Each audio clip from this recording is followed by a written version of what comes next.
NATO और रूस दोनों ने परमाणु ड्रिल शुरू कर दी और दोनों के बॉमर आसमान में गरजे।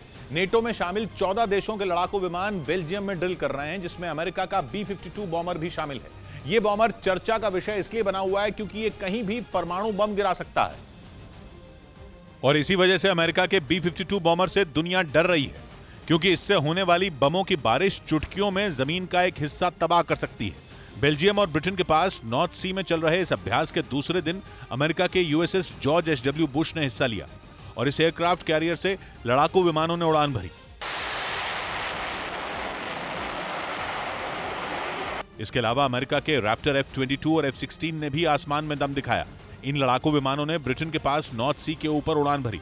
नेटो में शामिल 14 देश ये ड्रिल अमेरिका की अगुवाई में कर रहे हैं। So it's a great opportunity to, like I said, build our partnerships. NATO की ये परमाणु ड्रिल 30 अक्टूबर तक चलेगी, जिसमें 60 से अधिक लड़ाकू विमान दुनिया को अपनी परमाणु शक्ति दिखाएंगे।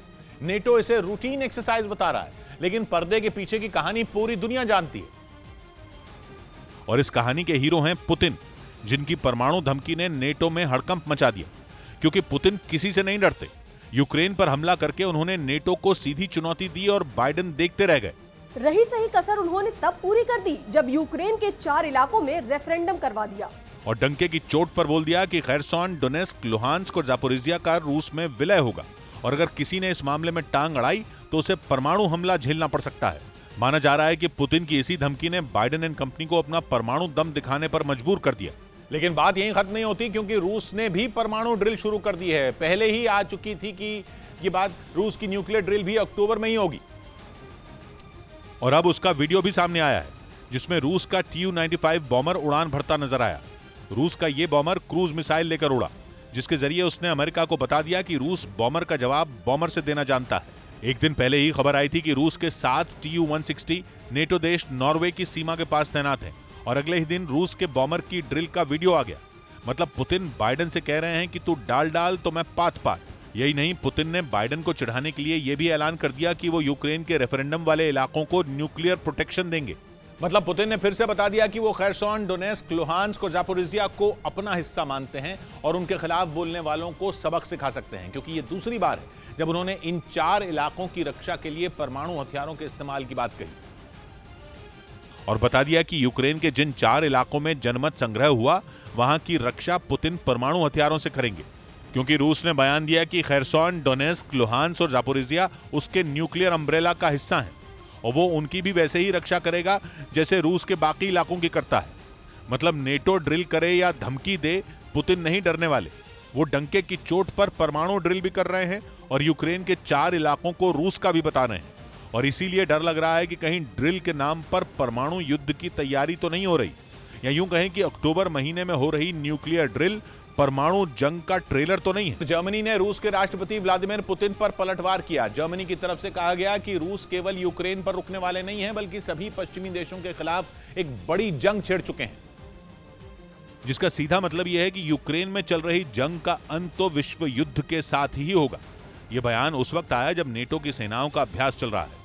जर्मनी नेटो के उन 14 सदस्यों में एक है जो इस अभ्यास का हिस्सा है। जर्मनी की वायुसेना इस अभ्यास में हिस्सा ले रही है। जर्मनी पर 2 दिन पहले ही पुतिन ने भड़ास निकाली थी। पुतिन ने साफ कहा था कि नेटो का साथ देने का फैसला जर्मनी की बड़ी गलती है। जर्मनी ने जंग की वजह से नॉर्थ स्ट्रीम 2 पाइपलाइन पर रोक लगा दी थी। पाइपलाइन पूरी तरह बनकर तैयार थी, लेकिन कभी शुरू नहीं हो पाई थी। उस फैसले पर भी पुतिन ने जर्मनी को घेरा था। पुतिन ने कहा था कि जर्मनी के लोगों और वहां की जरूरतों को जर्मनी की सरकार ने नजरअंदाज कर दिया। पुतिन के इस बयान पर जर्मनी का भड़कना लाजमी था। जर्मनी ने पुतिन को केवल जर्मनी के लिए नहीं बल्कि पूरी दुनिया के लिए खतरनाक बता दिया। इस खबर है कि परमाणु जंग की आशंका से रूस में न्यूक्लियर शेल्टर खरीदने की होड़ मच गई है। यही नहीं, एक रिपोर्ट में दावा किया गया कि रूस में पुलिस न्यूक्लियर शेल्टर खरीदने वालों की जांच कर रही है, क्योंकि परमाणु युद्ध की आशंका से लोग सहमे हुए हैं और न्यूक्लियर शेल्टर खरीदने की होड़ मच गई है। ऐसा इसलिए है क्योंकि लोग डरे हुए हैं और अगर रूस पर परमाणु बम गिरा तो ये घर ही उन्हें बचाएंगे। न्यूक्लियर शेल्टर का मतलब ऐसा घर या बंकर जो परमाणु हमले से सुरक्षा दे और रेडिएशन से बचाए। एक रिपोर्ट में दावा किया गया कि रूस में हर हफ्ते 20 से 30 न्यूक्लियर शेल्टर बिक रहे हैं, जिसकी वजह से पुलिस को न्यूक्लियर शेल्टर खरीदने वालों की जांच शुरू करनी पड़ी, क्योंकि माना जा रहा है कि रूस के रईस लोग धड़ाधड़ न्यूक्लियर शेल्टर खरीद रहे हैं और ये सब इसलिए हो रहा है क्योंकि दुनिया पर परमाणु जंग का खतरा मंडरा रहा है और माना जा रहा है कि इसी वजह से रूस में न्यूक्लियर बंकर बनाए भी जा रहे हैं और वो तेजी से बिक भी रहे हैं। रूस में इस तरह के कई शेल्टर मौजूद हैं जिनमें कुछ सस्ते हैं तो कुछ बेहद महंगे शेल्टर के बारे में तो ये तक दावा किया गया कि भूकंप आने पर भी उन पर कोई असर नहीं होगा और परमाणु जंग के दौरान ये कई महीनों तक सुरक्षा दे सकते हैं। खबर है कि रूस में 16,000 से ज्यादा न्यूक्लियर शेल्टर हैं जो कोल्ड वॉर के दौरान बनाए गए थे, जिनके बारे में 6 साल पहले शिकायत की गई थी कि उनमें 95% खराब हो चुके हैं। लेकिन अब खबर है कि उनकी मरम्मत हो चुकी है और लोग उन्हें खरीद रहे हैं।